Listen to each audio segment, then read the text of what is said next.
1절입니다. 왕의 마음이 여호와의 손에 있음이 마치 봇물과 같아서 그가 임의로 인도하시느니라. 1절 말씀은 우리가 잘 아는 말씀이죠. 왕의 마음과 하나님의 주권에 대해서 말씀하고 있습니다. 왕이 자기 마음대로 통치하는 것 같지만 사실은 그렇지 않다는 걸 말하고 있죠. 모든 권세가 하나님께로부터 말미암듯이 왕도 자기 마음대로 통치하는 것 같지만 사실은 하나님의 손에 달려있다라는 것을 말씀합니다. 오늘 1절에 보면 왕의 마음이 마치 봇물과 같다 하겠죠. 여러분, 많은 물이 흘러갈 때는 힘이 있습니다. 그러나 그 많은 물, 힘 있는 물도 결국은 물길에 의해서 결정이 되죠. 보안에 있는 많은 물이 어디로 그 물길을 트느냐에 따라서 힘있게 흘러가는 겁니다. 즉, 왕의 권위가 절대적이고 힘이 있어 보이지만 그 권위의 근원은 하나님이라는 겁니다. 물길로 봇물을 움직이듯이 하나님이 왕의 마음을 움직인다는 거예요. 그래서 왕이 아무리 자기 마음대로 하는 것 같지만 그 마음은 다 하나님의 손에 달려있다. 표준 세번역 보면 이렇게 번역을 해놨습니다. 왕의 마음은 흐르는 물줄기 같아서 주님의 손 안에 있다. 주님께서 원하시는 대로 왕을 이끄신다. 번역을 아주 쉽게 잘 해놨습니다. 자, 그래서 그러면 왕은 어떠한 자세와 마음으로 통치해야 되는가? 이죠. 2절에 보면 사람의 행위가 자기 보기에는 모두 정직하여도 여호와는 마음을 감찰하시느니라. 왕은 그래서 하나님 보시기에 정직한 마음으로 통치해야 된다라는 겁니다. 여러분, 왕이나 권세자의 힘은, 권위자의 힘은 어디에 있습니까? 함정은 왕, 권위자, 쉽게 말하면 우리 부모님, 또 어떤 권위의 직분을 가지고 있는 사람들의 늘 함정은 뭐겠습니까? 자기 자신을 속일 수 있다는 거예요. 그래서 겉보기에는 왕이 국민을 위한 것 같고 또 국가를 위한 것 같지만 또 굉장히 정직한 것 같지만 중요한 것은 하나님이 그 마음을 다 감찰하시고 보고 계신다는 거예요. 우리 정치인들이 늘 하는 말이 있죠. 국민들이 다 보고 계십니다. 국민들이 다 알고 계십니다. 국민들이 판단하실 겁니다.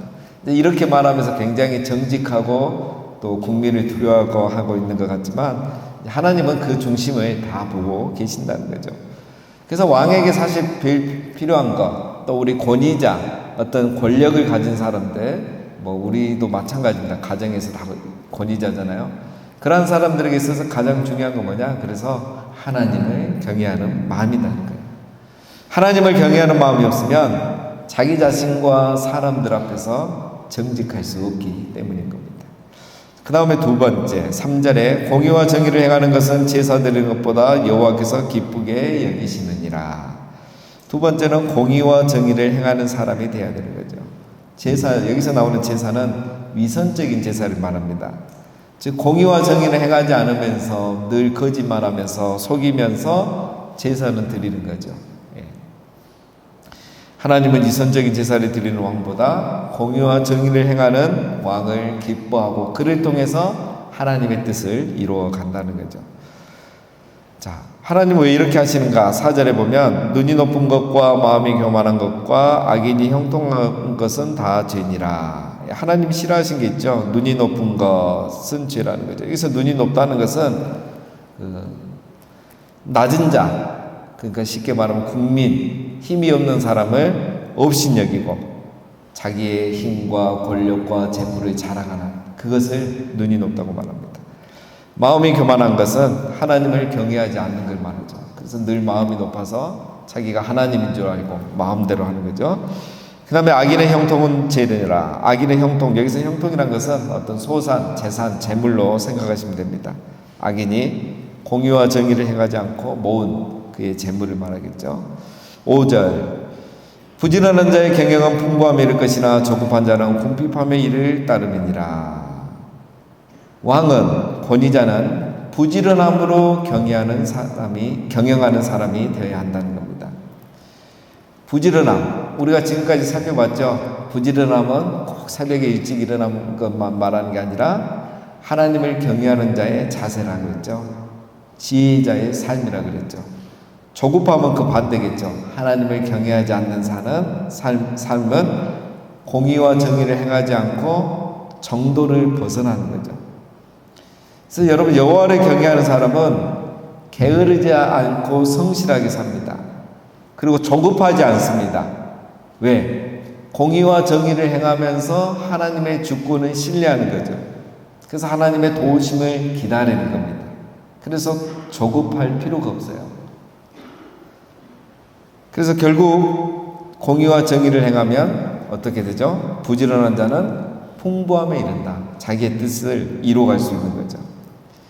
6절, 속이는 말로 재물을 모으는 것은 죽음을 구하는 것이라 곧 불려다니는 안개니라. 공의와 정의와 부지런함으로 행하지 않는 사람은 보통 어떻게 합니까? 속이는 말로 재물을 모은다 했죠.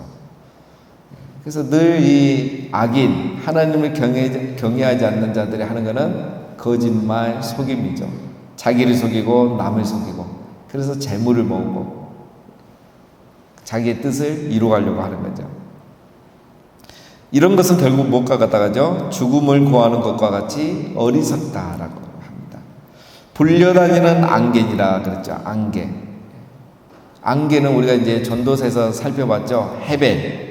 헤벨은 헛되다는 말도 있지만 금방 사라지다. 수증기, 안개 이걸 말하죠. 금방 사라지는 것.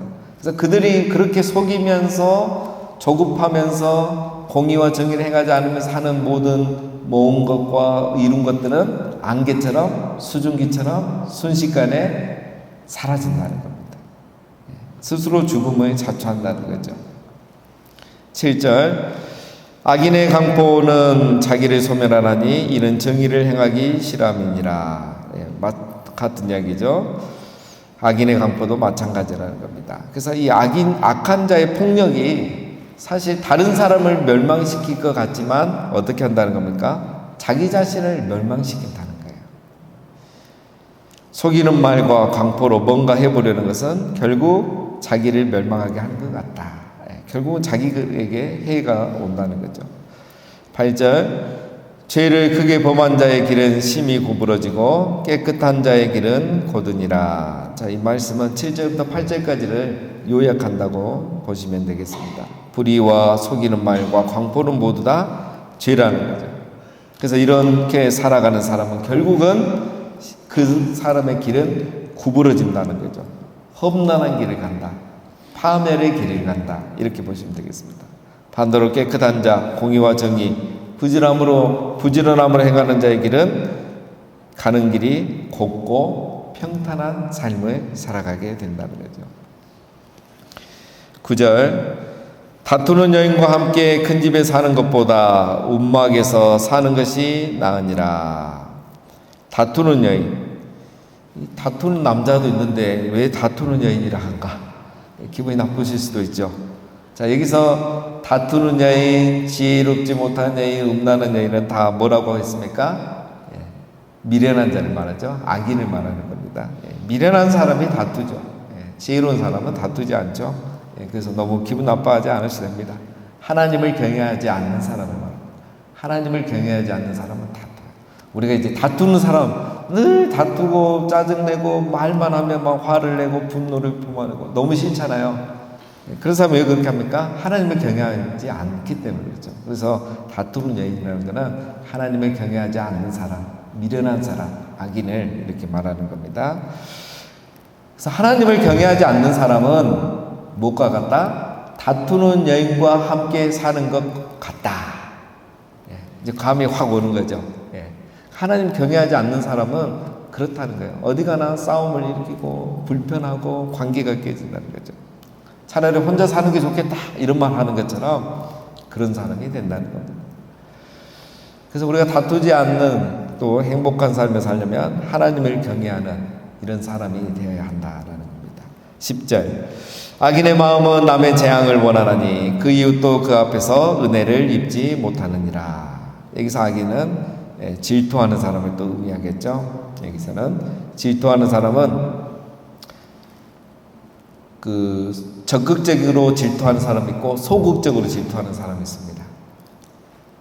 소극적으로 질투하는 사람은 저 사람에게 재앙이 임하면 좋겠다. 저 사람 아이고 망했으면 좋겠다. 이렇게 말하는 거예요. 그러나 적극적인 질투한 사람은 이웃에게 악을 끼친다는 거죠. 둘 다 나쁜 겁니다. 잘못한 거죠. 그다음 11절 거만한 자가 벌을 받으면 어리석은 자도 지혜를 얻겠고 지혜로운 자가 교훈을 받으면 지식이 더하리라. 오늘 11절이 제일 어렵죠.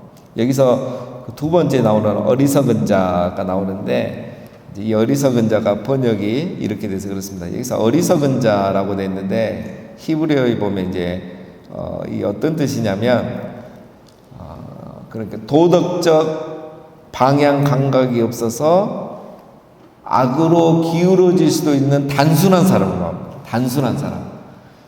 그러니까 여러분 우리 중에도 보면 그 단순한 사람들 있죠. 어떻게 단순하다, 순수하다, 순진하다 뭐 이런 거 다 포함할 수 있는데 쉽게 얘기하면 그냥 자기 주관이나 이 어떤 게 도덕관이나 윤리관이나 교회관이나 이런 게 분명하지 않은 사람이 있어요. 그래서 누가 말하면 그 사람 말대로 끌려가는 사람이 있어요. 특별히 처음 말을 해주는 사람의 말을 믿을 거고 또 보통 그런 성향은 긍정적인 말보다 이제 부정적인 말을 더 잘 듣죠. 그래서 그렇게 끌려가죠. 그런 사람을 여기서 지금 푸타임, 어리석은 사람이다. 이렇게 말하는 거예요. 자, 이런 사람은 거만한 자가 벌을 받는 것, 교만하고 못된 사람이 벌을 받고 안 되거나 망하는 걸 보면 그때서야 이제 지혜를 얻는다는 거야. 아, 저렇게 하면 안 되겠구나. 그러나 지혜로운 자는 어떻게 합니까?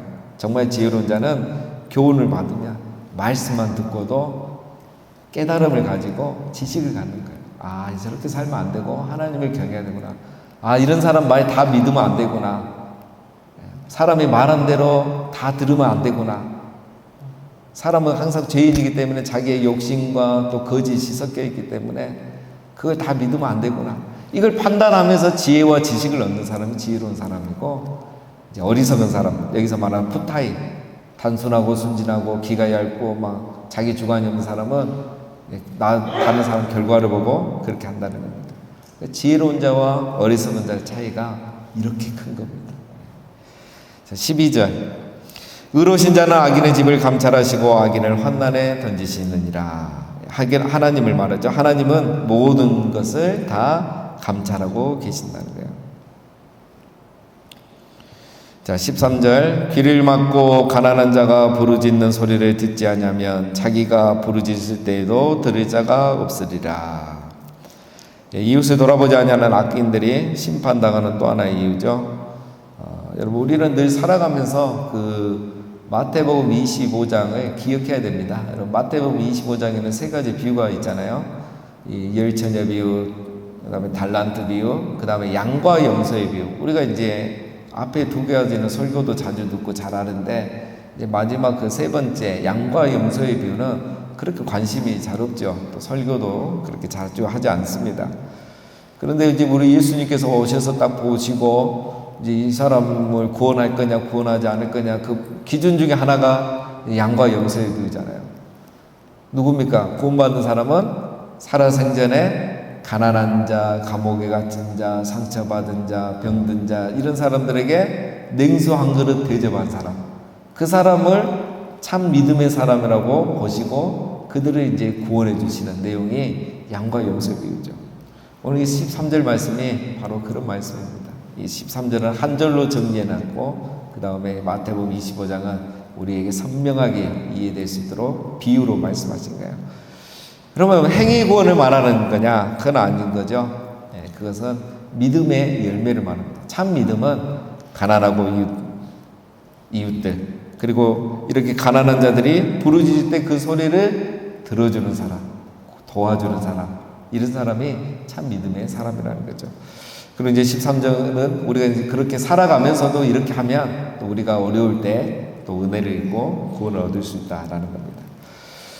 그래서 여러분 이런 13절 말씀 이런 건 참 중요한 겁니다. 14절 마지막 은밀한 선물은 노르시게 하고 품 안의 뇌물은 맹렬한 분을 그치게 하느니라. 이 선물, 뇌물로 이렇게 번역이 됐는데 이 히브리어 같은 단어입니다. 쇼아드랑 같은 단어인데 부정적인 의미로 사용되면 뇌물로 번역이 되고 또 긍정적인 의미로 사용될 때는 선물로 이렇게 번역이 됩니다. 지금 14절에서는 부정적인 의미로 사용되고 있는 거죠. 그래서 13절과 14절을 여러분 이렇게 연결해서 이해하면 됩니다. 그러면 좀 더 이해하기가 쉽겠죠. 가난한 자의 부르짖는 소리에는 귀를 닫으면서 높은 사람에게는 은밀히 뇌물을 주는 그런 그 당시의 관행, 또 오늘 이 시대의 모습, 이런 것들을 지적하고 있는 거죠. 자기보다 높은 사람에게는 선물도 주고 뇌물도 주면서 가난한 자의 부르짖는 소리에는 귀를 기울이지 않으면 하나님의 은총을 받지 못한다는 거죠. 그래서 여러분 우리가 늘 이렇게 위에나 누구에게 이렇게 선물하고 이런 것도 중요하지만 늘 가난한 자들의 소리에 귀를 기울이고 이렇게 나눔을 베푸는 게 중요한 겁니다. 근데 이제 그게 쉽지가 않죠. 또 잘 몰라서도 못하고 하고 싶어도 못하고. 그래서 우리 교회는 이제 이런 일들을 많이 하고 있습니다. 이번에도 희망상자, 사랑의 선물 상자 이런 거 하는 게 이제 다 이런 거예요. 우리가 이웃사랑 실천할 기회가 잘 없기 때문에 이렇게 해드리는 건데 우리 교회 성도님들은 아주 잘하고 계십니다. 이번에 사랑의 선물 상자도 3부 예배 시작하기 전에 벌써 다 나갔어요. 그 정도로 우리 성도님들은 아주 잘하고 계십니다. 자, 오늘 말씀을 정리합니다. 오늘 말씀은 하나님은 인생을 감찰하시는 분이시다.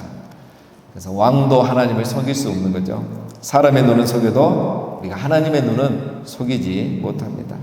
사람은 제사를 소중히 여기지만, 즉 예배하고 예배당에 나오고 이런 봉사하고 이런 걸 소중히 여기지만 하나님은 정말 삶에서 공의와 정의를 행하는 것을 더 기뻐하신다는 거죠. 하나님은 우리의 예배뿐만 아니라 우리의 일상의 삶도 받으시기를 원하시는 겁니다. 또 한 가지 우리가 기억해야 될 것은 우리가 부와 성공과 형통을 추구할 때 공의와 정의도 중요하다는 겁니다. 지혜자는 부지런함으로 일하지만 어리석은 자는 조급함으로 일하기 때문에 공의와 정의를 때로는 무시하는 거죠. 우리는 부지런하고 공의와 정의를 행하며 그래서 얻은 것으로 또 이웃과 어려운 사람들에게 나눔까지 하는 자리로 나가야 된다. 이것이 참 믿음이다라는 거죠. 나눔과 섬김은 그리스도인의 삶의 표지라는 겁니다. 우리 모두가 하나님을 경외하고 우리의 심령을 감찰하시는 그 하나님 앞에 세상과 다른 길, 공의와 정의를 행하는 그 길을 가시고 또 그렇게 해서 얻은 우리 축복을 가지고 늘 우리 이웃들과 나눔과 섬김의 삶을 살아가시는 우리 모두가 다 되시기를 주님의 이름으로 축원드립니다.